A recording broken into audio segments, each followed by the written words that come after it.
Call 6 investigates. The next time you go car shopping, buyer beware. That used car lot could actually be an illegal operation. Yeah, it's difficult to crack down on these pop-up businesses because from the road, they really look like the real deal. Rafael Sanchez joins us live as Call 6 Investigates digs into the lot that shut down after we started asking some questions. Rafael. Todd and Erica, good evening. We learned about these used cars after getting a tip about something happening on the corner, and someone asked us to check it out, and we did. And when we did that, the seller was telling us that most of the vehicles on the lot, that they were in good condition. Now, of course, our cameras were rolling, our hidden cameras were on the job. But you know what happened, Todd and Erica? When we went from just being the regular old customer, stories changed when that person found out that we were Call 6 Investigates. By all signs, there was no reason to doubt. This was a used car lot. I was driving by and I swung around. I saw the car for sale. The price caught your attention? Yep. You were hoping to get a deal? Yes. For several weeks, Call 6 Investigates watched several people selling cars here at 38th and High School Road. We found lots of vehicles, all makes and models. Jesus Lavalle showed us around. It's nice. It's nice. It's low mileage. There wasn't always someone on the lot. We had to call one of the many phone numbers on display to get information. Engine? Can we see the engine? Oh, yeah. On this day, the prices ranged from $900 to just $4,000. It's like new. It's like new? Yeah, like new. But when we turned the tables on him, do you have a license to sell cars? Do you have a license? Is this a car dealership? Oh, no. Jesus claimed he was getting a license. We questioned the conditions of the vehicles for sale. Engine problems, transmission problems, brake problems? A little bit? Yeah. In cooperation with Carfax.com, we checked all the vehicle identification numbers. Carfax verified several safety concerns. The Grand Prix and Ford Explorer are in need of critical recalled replacement parts. Yeah, Honda? Yeah, can I see that one? And remember that like-new Honda Accord? Oh, it's new. It's like new. It was previously totaled in an accident. It was issued a salvage title, making it undrivable. It was later repaired and made roadworthy with a rebuilt title. This kind of operation is known as curbstoning. That's when people sell vehicles along the curb of any open space. Curbstoners will sometimes buy cars for cheap that may have been wrecked or otherwise damaged, clean them up a little bit, and then a consumer buys it for more than the car's really worth. The state's Auto Dealer Services says these businesses try to stay under the radar by selling less than 12 vehicles a year. 12 or more sales requires a license. Jesus told us he's only sold one minivan this year. He added that he and his partner are seeking a dealer's license. Call 6 checked and found no records of any applications with their names being processed. Is this a good business? No más. No más. Quiero quit.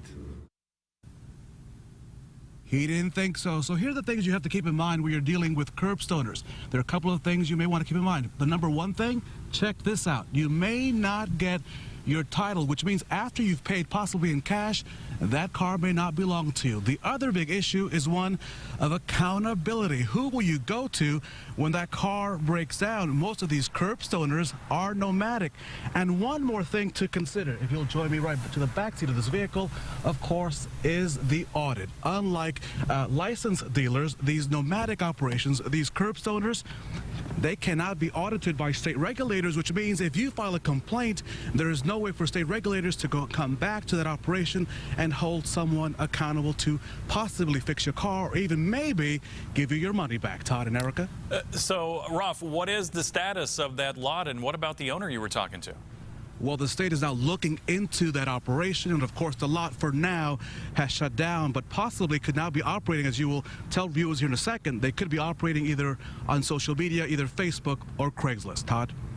Rafael Sanchez, thank you very much, sir. Now, breaking news from RTV6. He's a lying, low-down, dirty dog. You know, I just felt like he knew what he was doing. Now at 11, a breaking Call 6 investigation uncovering cars sold with tampered odometers. Our exclusive findings have led to state police getting involved, and tonight, troopers are taking action to make sure you don't become the next victim. Our investigation first started as a tip from a concerned viewer about an auto dealership now accused of selling vehicles with odometers that had their miles rolled back. Call 6 investigator Rafael Sanchez was there today when police raided H&G Auto Sales, and he joins us live with what police found. Rafael? Todd and Erica, good evening. The Call 6 investigators were able to shut down that business after we received that tip, as you mentioned, that car dealership on the city's south side, after a young lady showed us what was in the trunk of her vehicle. You know, in the trunk of your vehicle, where it's okay to have that one spare tire, where it's okay to have maybe one set of jumper cables, but where it's not okay to have an extra odometer. Were you rolling back the odometers? No. Were you cheating customers? I don't want to talk to you. I know you don't want to talk to me, but I need to talk to you as to why you were cheating people.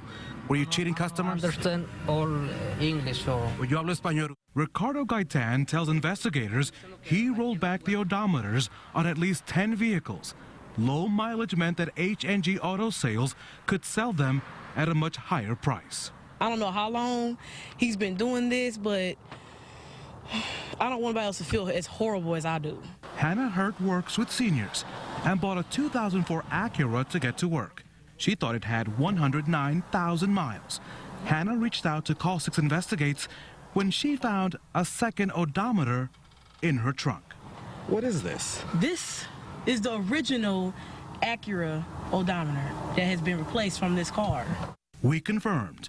The original odometer removed from her Acura shows the accurate mileage of her vehicle.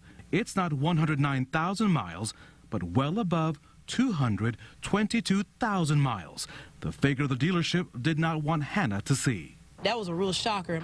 Our findings led to this. The Regional Auto Theft Task Force, involving the State Police Auto Theft Section and Metro Police, raiding the Southside dealership. An initial review of the dealership's paperwork, along with interviews, uncovered the possibility of 20 vehicles sold with rolled back odometers. These 2 vehicles towed away because of questionable mileage. And take a look at this. These 2 odometers apparently ready for installation on 2 F-150 trucks, similar to what the dealership is accused of doing to the Hurt family Acura. All the people that's working hard, he just sitting back getting fat like a fat cat. And now the cat is out of the bag. We should point out that this still remains to be a breaking news story. I'm told that by daylight we should get more information as to whether this business on the south side was connected to any others in Marion County or in central Indiana. Did get a chance to speak to the owner tonight. He's based out of Lafayette, Indiana, in Tippecanoe County. In his own words, he says, "I don't know what to tell you." We'll keep calling him to see if we get more information out of him. We're also working to get more information for you, the customers. This business will be closed for the next several days, maybe several weeks, and that may impact how you pay for your vehicle. That is the latest and live. Rafael Sanchez, RTV6.